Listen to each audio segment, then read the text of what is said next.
que aussi question yi am solo yi nga wax muy suñ pétrole bi gaz bi xaalis bi ñaata lañ si am fan la toll est-ce que loolu aussi bu fekkee ne am nañ député yoo xam ne mënuñ poser question boobu est-ce que vraiment dinañ am réponse yoo xam ne xam nga ni député yi nekk ci opposition bi c'est-à-dire buñ demul moom question yooyu noonu mën nañ ko bañ a soulever foofu ils ont décidé d'y aller Oui. Oui. mais ça ne veut absolument rien dire parce que xam nga lan la c'est une goutte d'eau dans l'océan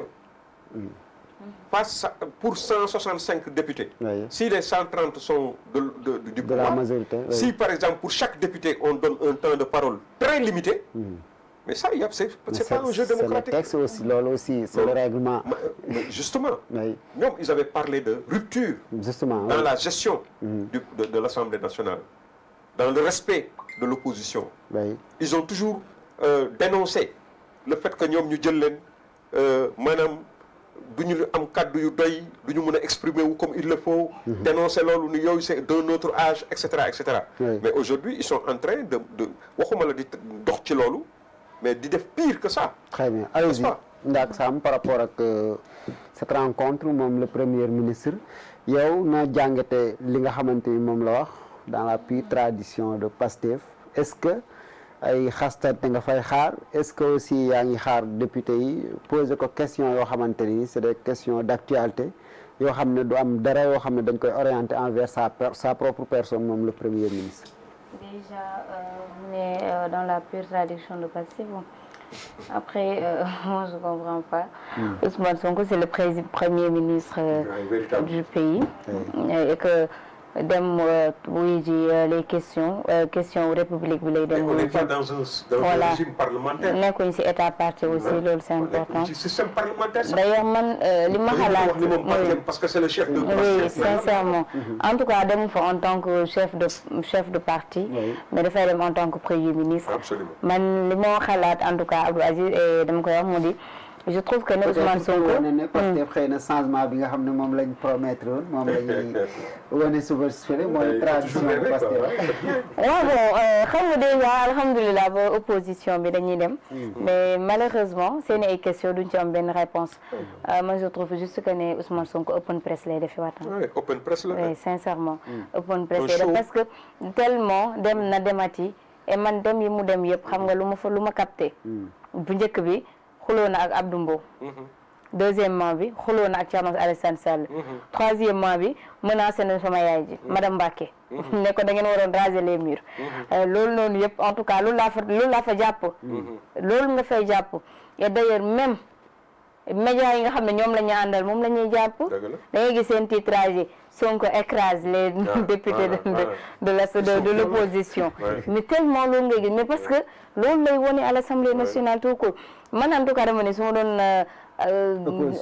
opposition bi suñu demee et la dernière fois comme Pape Dioré l'a fait moi j'ai pas aimé mooy ñëw di andi ay lu passé mais tox la wax leen ci lu factuel bi question bu mu posé bi passé question bu pertinente la mais lu andi problème bi mooy jéem a dagg sant ba te Ousmane Sonko nekkul sincèrement koo xam ne da nga koy wax si dagg sant non mais wannu baat ñëwa non mais soo ko waxee 1h05 mu génn tontu la donc moi je trouve que ne dañ ko war a poser ci urgence su dëkk bi parce que nag dañoo nekk ci dëkk boo xam ne nii les notes du pays dañ leen dégradé ba niveau 7 Sénégal nekkatul ci 4e sous-sol 50e sous-sol lañ nekk absolument instant yi morosité économique bu ñuy dund c'est juste man doo comprendre dëkk bi dafa nekk dëkk boo xam ne dañoo endetté wu ba fii absolument en 2 ans 12 000 milliards de dettes.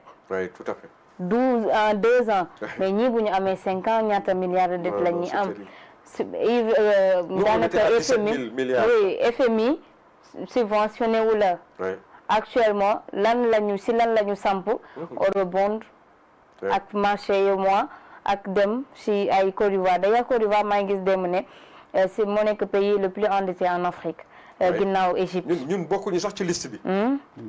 donc actuellement le premier oui non mais loolu laa wax ñuy reetaan may la instant Sénégal mu jël ndaare léegi moom ak Guinée dañuy xëccante kan moo jël avant ndaare loolu moo am léegi moom Ousmane Sonko en tant que premier ministre man de su ma nekkoon place am dinaa jéem a def sama kéemt lay kattan ba répondre ci question yi nga xam ne nii dafa soxal les Sénégalais parce que surtout question santé publique xam nga dafa am lu phénomène bu doy waar bu fi am doyen mu di li ñu gis wàllum homosexualité mais surtout VIH bi nu muy wéyee mais ba tey est-ce que yow gis nga ministre bi yor wàllum santé ne moom lii mooy plan d'action am mais non Bamba Cissé en tant que ministre de l'intérieur bëri na loo xam ne ni war na ko liggéey bu liggéeyu ko Ousmane Sonko am na lu fi am mu di décès wu Abdoulaye Ba am bëri na loo xam ne nii mën na si tontu mais en tout cas man li may bett mooy Ousmane Sonko ñëw à l'Assemblée nationale 10h ba 17h ñibbi te xasu fa député opposition déjà dina ma bett encore une fois moi je pense que ne open press lay defi day defi show et après ñu relater ko sur les médias parce que yaakaar naa ni aussi duñu fa nekk di wax naan voilà danañu fay detu 2018 bi ñu danañ ko fay mais ma leen di rappeler rek ne loolu la dette elle est intergénérationnelle le président Ablaye Wade a payé des dettes yoo xam ne ña ngi ko contracté woon ca jamono Senghor jaar ci Abdou Diouf pendant 20 ans 40 ans de régime mu continuer di fay ay dettes yoo xam ne ñoo ko jëloon mais c'est des dettes yoo xam ne pour le développement du Sénégal ku mel ni ki le président Macky Sall il avait payé des dettes contractées par Abdoulaye Wade et par Abdou Diouf n'est-ce pas tey ñoom aussi ils sont tenus de le faire parce que l'État c'est une continuité ñoom seen euro seen kii yu ñu jël maanaam dettes yi ñu jël yi nga xam ni non concessionnel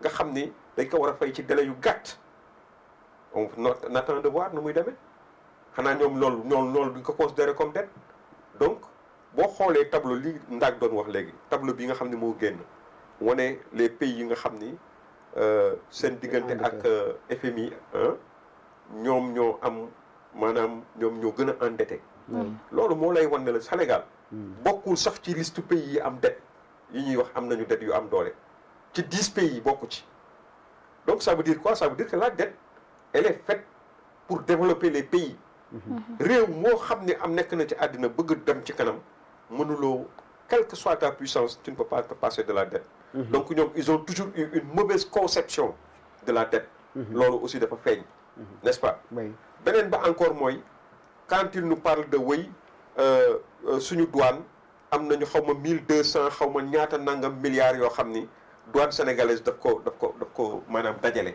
ci ay koppar xam nga loolu xam gàcce la un pays mu nga xam ne bu yaakaaree ci loolu pour loolu c'est des moyens additifs quoi n'est-ce pas li muy wane mooy xaalis bi nga xam ne moom la sénégalais doyen dagguma la neen nañ Azoura Fall gannaaw bi ñu ko yóbbu ca section de recherche déglu nañ ko bàyyi ko mu ñibbi këram caabi kon nag sénégalais yi ñu xamee ko noonu Azoura Fall par extraordinaire déglu nañ ko ci dans un cadre bu nga xam ne président de la république la offensé procureur de la république autosaisiru ñu yóbbu ko taxaw wax ak moom mu expliquer ñu bàyyi ko mu ñibbi këram loolu moo lay wan ne la dëkk bi kumba am ndey ak kumba amul ndey moo fi am quoi am na ñu nga xam ne tey am nañu sañ-sañu wax lu leen neex dara du leen ci fekk wala lu ñuy jàpp nañ ne dara du leen ci fekk am ñoo xam ne tey bu ñu waxee benn baat lu mu ndaw mais dañ leen di yóbbu ci kaso bi. très bien allez yaa ngi fa am solo par rapport ak. li may wax mooy par exemple